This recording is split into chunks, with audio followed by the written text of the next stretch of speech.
Comment est-ce qu'à l'AFD, on a décidé de capturer l'enjeu du développement avec tous les... Il y a aussi beaucoup de discussions sur qu'est-ce que c'est que le développement pour les années qui viennent. Alors, on a utilisé ce graphique-là, que je vous décris rapidement. En abscisse, vous avez l'indice de développement humain, l'IDH, qui est un indice qui est construit par les Nations Unies, qui est une moyenne agrégée de 3 composantes. La première, c'est le PIB par tête, le revenu par tête. La deuxième, c'est l'espérance de vie à la naissance en bonne santé. Et la troisième, c'est une certaine mesure du niveau d'éducation, en fait, la part de la population qui a les connaissances élémentaires de niveau éducation primaire. Alors vous pouvez dire, c'est très insuffisant, le fait d'avoir la possibilité d'écouter du Mozart tous les soirs, ça fait partie de la prospérité, ce n'est pas calculé dans l'IDH. Je suis bien d'accord avec vous, mais voilà. Okay. Et il y a des tas de débats aussi, dans le détail desquels je ne rentre pas. Est-ce que vous faites une moyenne arithmétique ? Dans ce cas-là, vous dites que si, par exemple, je suis mauvais en termes d'espérance de vie, ça peut être compensé par un PIB par tête très élevé, ou est-ce que vous faites une moyenne géométrique, dans quel cas vous diminuez la substituabilité entre les composantes.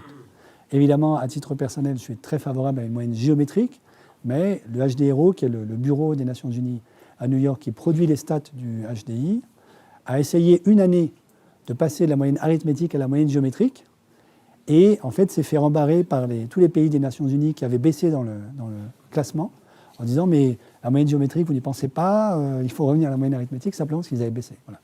Et le HDRO est repassé à une moyenne arithmétique.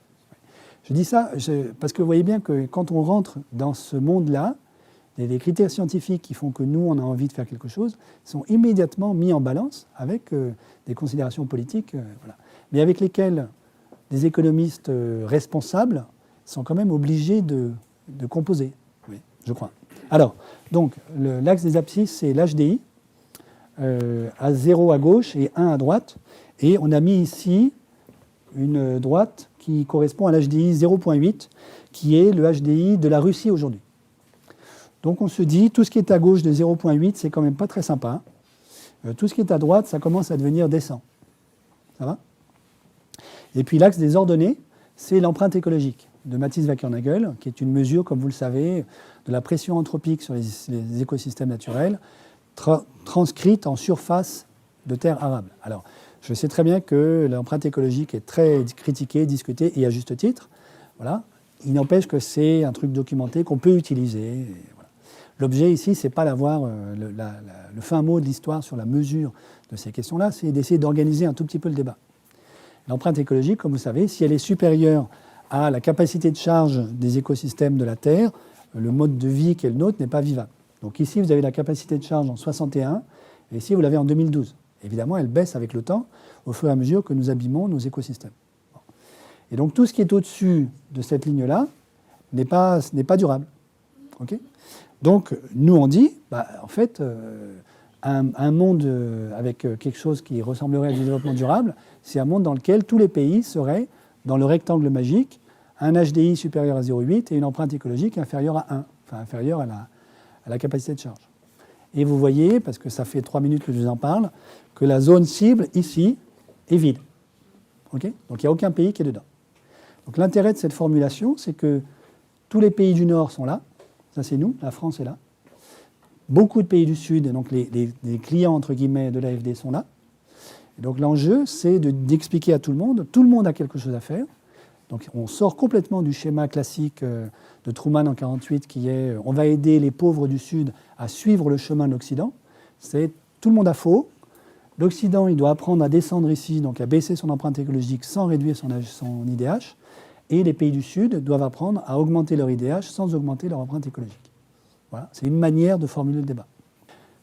Mais à mon avis, il manque un élément que je rajoute tout de suite, qui est dû au fait qu'il y a quelques années, il y avait un pays qui était juste là. Donc il y avait un IDH égal à 0,8 et une empreinte égale à 1.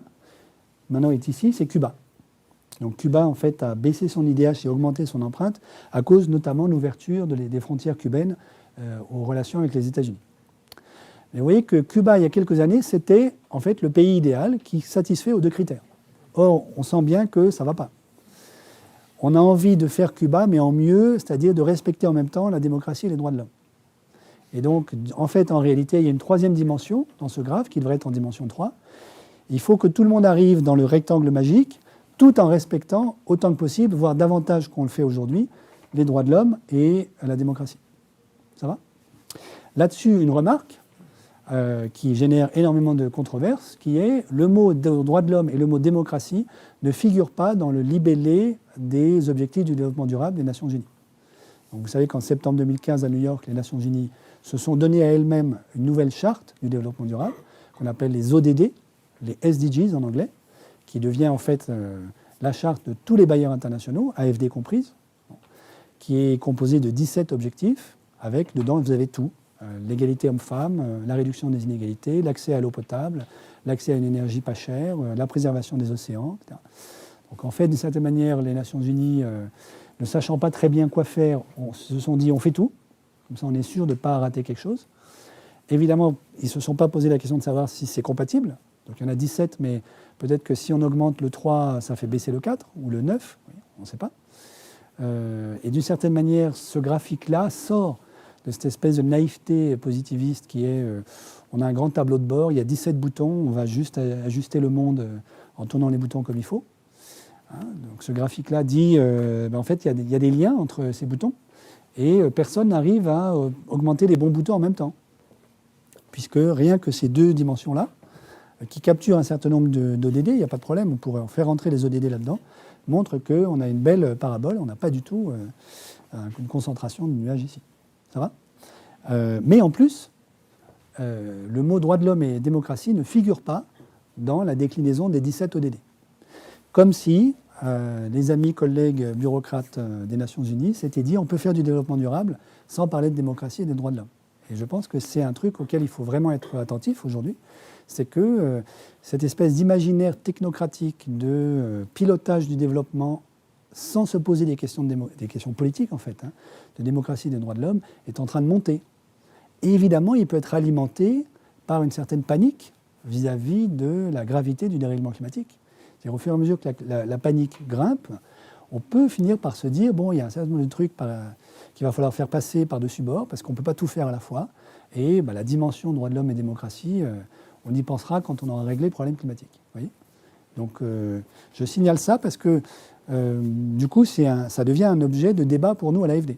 Alors, avec en plus un redoublement de la question que je posais il y a 10 minutes maintenant, qui est de quel droit pouvons-nous dire, par exemple, à la Chine, vous avez mis 1 million de Ouïghours dans les camps de rééducation dans le Xinjiang, c'est pas bien.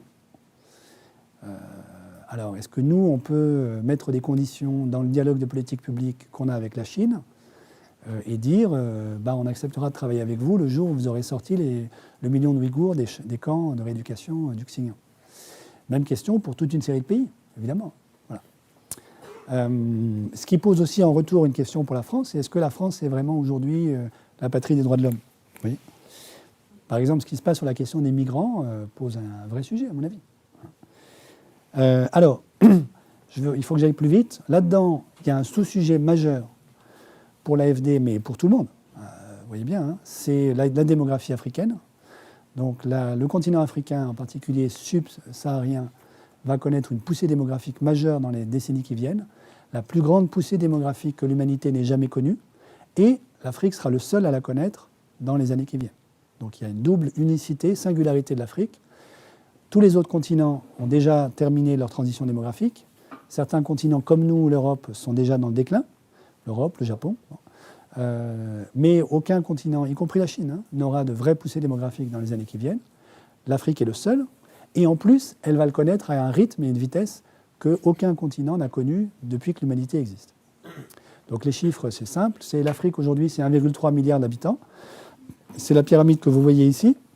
C'est celle-là. Et dans la prospective démographique, vous avez la fourchette haute et la fourchette basse. La fourchette basse, c'est plus 1 milliard. La fourchette haute, c'est plus 1,5 milliard d'ici 2050. Donc, dans la fourchette haute, il y a 2,8 milliards d'habitants en Afrique en 2050. Évidemment, ceci ne tient pas compte de la possibilité d'effondrement, en particulier sur la zone sahélienne, dans les années qui viennent. Pourquoi est-ce que ça pose un problème ? Ça pose évidemment une énorme question politique. Ça pose une question notamment sur les affaires éducatives. Hein, donc vous savez que l'un des ODD, en fait, c'est le droit à l'éducation, l'accès à une éducation de qualité. C'était déjà un OMD, un objectif du millénaire, en 2000, qui était, on voulait, les Nations Unies s'étaient dit en 2000, il faut absolument qu'au moins 80% d'une classe d'âge d'enfants dans le monde ait accès à l'enseignement primaire.